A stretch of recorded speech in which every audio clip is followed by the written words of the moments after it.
बिस्मिल्लाहिर्रहमानिर्रहीम, अस्सलाम वालेकुम नाज़रीन कराम, मैं हूं मखदूम शहाबुद्दीन और आप देख रहे हैं मेरा फेसबुक और यूट्यूब चैनल। उम्मीद करता हूं आप सब लोग बखैर आफियत होंगे और जहां भी होंगे अपने अहले खाना समेत खुश भी होंगे और महफूज भी।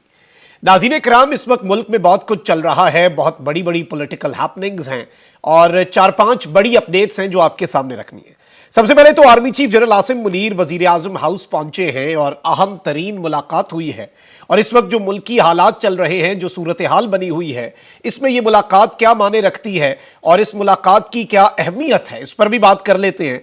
जबकि इस सबके अंदर खौफनाक तसादुम का अलर्ट भी जारी हो चुका है। एक जानिब अदलिया है तो दूसरी जानिब पाकिस्तान के ताकतवर हल्के हैं, यानी पाकिस्तान की एस्टैब्लिशमेंट। और अब लड़ाई इमरान खान और पाकिस्तान तहरीक इंसाफ से कुछ आगे बढ़ती हुई महसूस हो रही है, यानी कि मामलात उससे थोड़ा सा आगे बढ़ सकते हैं और बात सिर्फ अब इमरान खान तक नहीं रह सकती। और इस हवाले से अलर्ट भी जारी हो चुका है। जबकि जहांगीर तरीन साहब भी लंदन पहुंच चुके हैं और लंदन का यहां पर जो मौसम है वो एक जानिब तो बड़ा खुशगवार मौसम है, लेकिन क्या पाकिस्तान की सियासत का मौसम लंदन में क्या कोई और लंदन प्लान बन रहा है, इस हवाले से भी कुछ अपडेट्स आपके सामने रख देता हूं। और हुकूमत ने भी पार्लियामान से 9 मई के वाकयात के हवाले से एक बड़ी करारदाद मंजूर कर ली है। सबसे पहले इस्तेहकाम पाकिस्तान पार्टी के पैट्रन इन चीफ जहांगीर तरीन जो है, इन्होंने पार्टी के ओहदेदारान का ऐलान कर दिया है। इस्तेहकाम पाकिस्तान पार्टी के सरबराह जहांगीर तरीन ने ट्विटर पर पार्टी ओहदेदारान जो है उनका ऐलान करते हुए बताया कि अब्दुल अलीम खान को इस्तेहकाम पाकिस्तान पार्टी का सदर मुकर्रर कर दिया गया है। जहांगीर तरीन के मुताबिक आमिर कियानी इस्तेहकाम पाकिस्तान पार्टी के secretary general, Aun Chaudhry additional secretary general और पार्टी और पैट्रन इन चीफ के तर्जुमान भी, यानी कि जहांगीर तरीन के भी और इस्तेहकाम पाकिस्तान पार्टी के तर्जुमान भी ओन चौधरी होंगे। उन्होंने कहा कि पार्टी के मजीद ओहदेदारान का ऐलान भी जल्द कर दिया जाएगा। और इस सब के अंदर अब जो डेवलपमेंट्स हैं वो ये भी हैं कि जहांगीर तरीन इस्तेहकाम पाकिस्तान पार्टी के पैट्रन इन चीफ जहांगीर तरीन लंदन पहुंच चुके हैं। इस्तेहकाम पाकिस्तान पार्टी के क़याम के बाद जहांगीर तरीन का यह लंदन का पहला दौरा है। जहांगीर तरीन इतवार की शब लंदन पहुंचे, जहां वो इतलात ये है, खबर ये दी गई है कि वो अपना मेडिकल चेकअप करवाएंगे। लेकिन इस सब के अंदर जराए ने यह बताया है कि जहांगीर तरीन का यह क़याम कोई छोटा नहीं होगा बल्कि तवील क़याम है और 1 हफ्ता जहांगीर तरीन साहब का लंदन में क़याम मुतवक्के है और उनकी लंदन में नून लीगी क़यादत से मुलाकात का भी इम्कान है। और जराए ने कहा है कि जहांगीर तरीन लंदन के नवाही इलाके में अपने फार्म हाउस में क़याम पजीर हैं और वो वहां पर अभी लीगी क़यादत यानी कि नवाज शरीफ साहब और दीगर लोगों से आम मुलाकातें भी होंगी और जारी बात है इन मुलाकातों के ऊपर भी सबकी नजरें हैं। अच्छा, वहीं दूसरी जानिब 9 मई के जो अफसोसनाक वाकयात हैं, उन वाकयात के ऊपर पाकिस्तान की मिलिट्री का बड़ा वाज़ेह मौक़िफ़ है और हुकूमत जो है उसका भी एक बहुत बड़ा इम्तिहान जो है उसका आगाज हो चुका है, क्योंकि उन्हें ऊपर से यह कहा जा रहा है कि हमने तो अपने हिस्से का काम कर दिया, लेकिन जो आपके हाथ में है अब वो आपने भी करना है और लोगों को गिरफ्तार करें। और जारी बात है सब कुछ मिलिट्री ने डायरेक्टली तो नहीं करना और जो कुछ भी करना है वो हुकूमत ने करना है। हुकूमत ने बंदे पकड़ने, उसके बाद अगर फौज किसी को मांग लेती है मिलिट्री कोर्ट्स में ट्रायल के लिए तो वो एक अलग बात है। अब वफाकी वजीर दाखिला राना सनाउल्लाह ने कहा है कि चेयरमैन पीटीआई इमरान खान की एक बार फिर गिरफ्तारी जो है वो हो सकती है और इन्होंने गिरफ्तारी का इंदिया दे दिया है।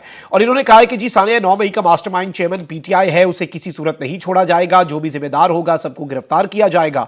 इन्होंने कहा कि जी नौजवानों के वालिदैन जेलों के बाहर रो रहे हैं, ये पिनकी पीरनी के पास बैठा तावीज गंडे कर रहा है, लेकिन अब ये बात काले बकरों के सदकों से टलने वाली नहीं है, यानी अब ये मामला बहुत आगे जाएगा। जबकि कौमी असम्बली ने 9 मई के शरपसंदों के खिलाफ केसेस मिलिट्री एक्ट के तहत चलाने की करारदाद मंजूर कर ली है। स्पीकर राजा परवेज अशरफ की जेर सदारत कौमी असम्बली का इजलास हुआ, जिसमें वजीर दिफा ख्वाजा आसिफ ने पीटीआई के खिलाफ करारदाद पेश की। 9 मई के हवाले से मजम्मती करारदाद के मतन के मुताबिक एक जमात और उसके कायद ने 9 मई को तमाम हुदूद पार कर दी, आइन और कानून की धज्जियां बिखेरते हुए फौजी तनसीबात पर हमले किए। इनके हमलों से रियासती इदारों और मुल्क को नाकाबिले तलाफी नुकसान पहुंचा। आइन और कानून के तहत इनके खिलाफ कार्रवाई मुकम्मल की जाए। करारदाद में कहा गया है कि मुल्जिमान के खिलाफ कार्रवाई में 1 दिन की ताखीर भी ना की जाए। इनकी जमात के कारकुन और रहनुमा भी इनकी कार्रवाइयों से लाताल्लुकी का ऐलान कर रहे हैं। शरपसंदों और मुजरिमों के खिलाफ कार्रवाई के दौरान इंसानी हुकूक की खिलाफ वर्जियां नहीं की गई। करारदाद के मतन के मुताबिक दुनिया में फौजी तनसीबात पर हमला करने वालों पर कार्रवाई कार्रवाई का इख्तियार अफवाज को हासिल होता है, लिहाजा तमाम अफराद के खिलाफ पाकिस्तान आर्मी एक्ट 1952 के तहत कार्रवाई करते हुए सजाएं दी जाए। इस मौके पर अपने बयान में वजीर दिफा ख्वाजा आसिफ का कहना था कि एक मंसूबे के तहत फौजी तनसीबात पर हमले किए गए। मियां वाली एयरबेस पर 85 जहाज मौजूद थे जिनको जलाने की कोशिश की गई। 9 मई के वाकयात के तमाम शवाहिद मौजूद हैं। उनका कहना था कि पूरी दुनिया में फौजी तनसीबात पर हमलों के केस फौजी अदालतों में चलते हैं। हमने कोई नया कानून नहीं बनाया, बल्कि यह कानून पहले से मौजूद है। जहां दहशतगर्दी होगी वहां दहशतगर्दी कानून के तहत केस चलेगा। जहां 16 एमपीओ के तहत केस चलना है उसी के मुताबिक चलेगा। ख्वाजा आसिफ ने कहा कि जिन्होंने जहाजों को निशाना बनाया, किला बाला हसार को निशाना बनाया, आर्मी एक्ट के तहत उन पर केस चलेगा। और कौमी असम्बली जो है उसने ख्वाजा आसिफ की स्टेटमेंट और इस करारदाद के बाद इस करारदाद को 9 मई के हवाले से जो करारदाद थी इसे कसरत राय से मंजूर कर लिया है। यह एक बड़ी अपडेट है। जबकि दूसरी जानिब चीफ जस्टिस उमर अता बंदयाल जो हैं उन्होंने सुप्रीम कोर्ट से पहला खड़ाक कर दिया है और इस हफ्ते और बड़े खड़ाक जो हैं उन्हें आप एक्सपेक्ट कर सकते हैं। बड़ी चीजें एक्सपेक्टेड हैं। सुप्रीम कोर्ट ने पंजाब इंतखाबात केस में विफाकी हुकूमत की इलेक्शन कमीशन नजरसानी दरखास्त की समाअत के लिए लार्जर बेंच बनाने की इस्तदा मुस्तरद कर दी है। तफसीलात के मुताबिक सुप्रीम कोर्ट ने पंजाब इंतखाबात केस में इलेक्शन कमीशन नजरसानी की दरखास्त समाअत के लिए विफाकी हुकूमत को लार्जर बेंच की इस्तदा मुस्तरद करते हुए चीफ जस्टिस का नजरसानी केस की समाअत के लिए 3 रुकनी बेंच बरकरार रखने का फैसला किया है। रजिस्ट्रार ऑफिस सुप्रीम कोर्ट ने इंतखाबात केस की कॉज लिस्ट जारी कर दी। पंजाब के इंतखाबात से मुतल्लिक इलेक्शन कमीशन की नजरसानी दरखास्त पर समाअत अब कल होगी, यानी कल अब सबकी नजरें लगी हुई हैं। चीफ जस्टिस उमर अता बंदयाल की सरबराही में 3 रुकनी बेंच समाअत करेगा। बेंच में जस्टिस एजाजुल एहसन और जस्टिस मुनीब अख्तर शामिल होंगे। यह बेंच इस हुकूमत का वर्स्ट नाइटमेयर ऑलरेडी बन चुका हुआ है। याद रहे कि सुप्रीम कोर्ट ने 4 अप्रैल के हुक्म में इलेक्शन कमीशन ऑफ पाकिस्तान के पंजाब असम्बली के इंतखाबात 8 अक्टूबर तक मुलतवी करने के फैसले को गैर आईनी करार दिया और 14 मई को नई तारीख दी थी। बाद 3 मई को इलेक्शन कमीशन की जानिब से दायर की गई नजरसानी दरखास्त में सुप्रीम कोर्ट से इस्तदा की गई थी कि वो अपने फैसले पर नजरसानी करे और 14 मई के फैसले को मुअत्तल कर दे। इलेक्शन कमीशन ने कहा कि सुप्रीम कोर्ट को अपने फैसले पर नजरसानी करनी चाहिए क्योंकि अदलिया के पास इंतखाबात की तारीख देने का कोई इख्तियार नहीं है। लेकिन अब जाहिर बात है चीफ जस्टिस ये बात कर चुके हुए हैं कि वो फैसला तारीख में है, मौजूद है। जुडिशल जो एक ऑर्डर है उस पर इंप्लीमेंटेशन तो अब पॉसिबल नहीं है। 14 मई माजी में तो नहीं जाया जा सकता, लेकिन उसकी खिलाफ वर्जी भी हुई, उस ऑर्डर पर इंप्लीमेंटेशन भी नहीं हुई। और अब कल जो ये केस की समाअत है इस सब के अंदर अब बड़ा खड़ाक हो सकता है और हुकूमत जो है, इवन इलेक्शन कमीशन जो है, उनके पर खच्चे भी उड़ सकते हैं और नए इंतखाबात की तारीख जो है वो भी सामने आ सकती है। और ये तारीख भी बड़ी अहम तरीन हो सकती है क्योंकि ऑब्वियसली बहुत सी चीजें अभी सामने आनी है। लेकिन जो मैंने आपके सामने अपने इब्तदाइये में एक चीज रखी और आपको एक बताया कि जी खौफनाक तसादुम का जो अलर्ट है, इस वक्त बहुत से ऐसे साफी हैं जो अपने जराए के ऊपर बड़े नाजा हैं क्योंकि उनके जराए जो है वो हुकूमती हलकों के साथ साथ ताकतवरों के भी वो नाम निहाद तर्जुमान तो बने हुए हैं। अब ये कहा जा रहा है कि जी जो लोअर कोर्ट्स हैं, जो जुडिशरी है टॉप लेवल पर भी, और टॉप लेवल पर तो ये इल्जाम अब जी इन्होंने नया एक प्रोपेगेंडा शुरू कर दिया है और ये कह रहे हैं कि जी अब अगर सुप्रीम कोर्ट अपने फैसले के ऊपर अमल दरामद जो नहीं हुआ इंतखाबात का उस पर तौहीन अदालत लगाती है तो ये 9 मई के वाकयात का असर जाहिल कर। भाई वो कैसे असर जाहिल आप करें? 9 मई के वाकयात की कार्रवाई हुकूमत करे, वो कैसे असर जाहिल कर रहे हैं? इसके साथ अगर हुकूमत को या इलेक्शन कमीशन को घर भेजा जाता है, 9 मई के वाकयात के ऊपर कार्रवाई तो नहीं रुकेगी, वो तो अदालतों में चल रही है, फौजी अदालतों में चले या सिविलियन अदालतों में, जहां पे भी चले उसके ऊपर तो कोई फर्क नहीं पड़ेगा। लेकिन ऑलरेडी ये नैरेटिव बिल्ड किया जा रहा है कि जी ये भी इमरान खान की सहूलतकारी है, ये इमरान खान की सहूलतकारियां हो रही हैं। और अब ये अगर आइन और कानून के मुताबिक एक जुडिशल ऑर्डर जिसे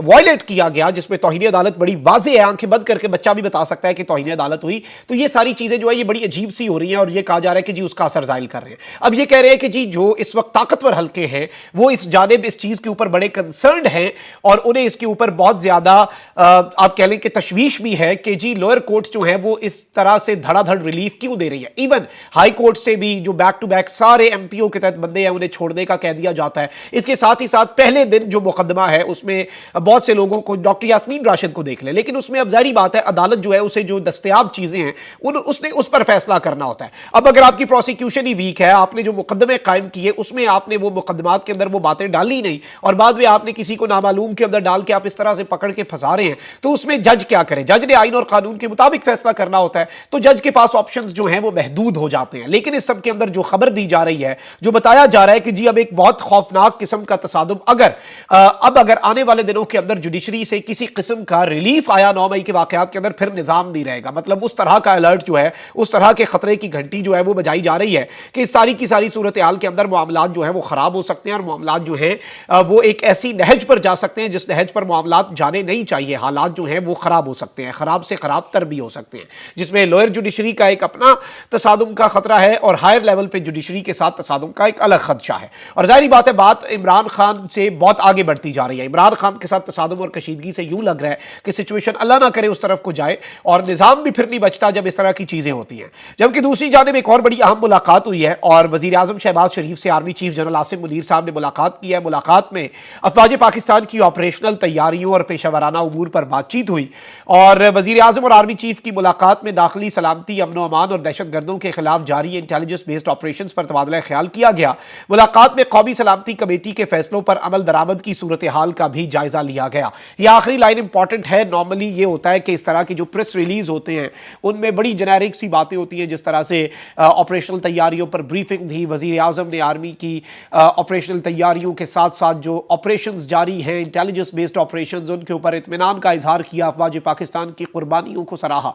ये इमरान खान का दौर हो, उससे पहले नवाज शरीफ या अभी शहबाज शरीफ, जब आर्मी चीफ से मुलाकात होती है प्रेस रिलीज इसी तर्ज का होता है। लेकिन इस प्रेस रिलीज में एक जुमला बड़ा अहम है और वो जुमला क्या है कि जी जो कौमी सलामती कमेटी के फैसले हैं उन पर अमल दरामद किस तरह से हो रहा है। और जाहिर बात है वो अमल दरामद फौज ने नहीं करना, वो अमल दरामद गवर्नमेंट ने करना होता है। और जाहिर बात है गवर्नमेंट जब बंदे पकड़ेगी उसके बाद फौज जो है वो अदलिया से वो बंदे मांगेगी और अदलिया वो बंदे जो है वो मिलिट्री कोर्ट्स के हवाले कर देगी कि भाई ये केस तो मिलिट्री कोर्ट में चलता है।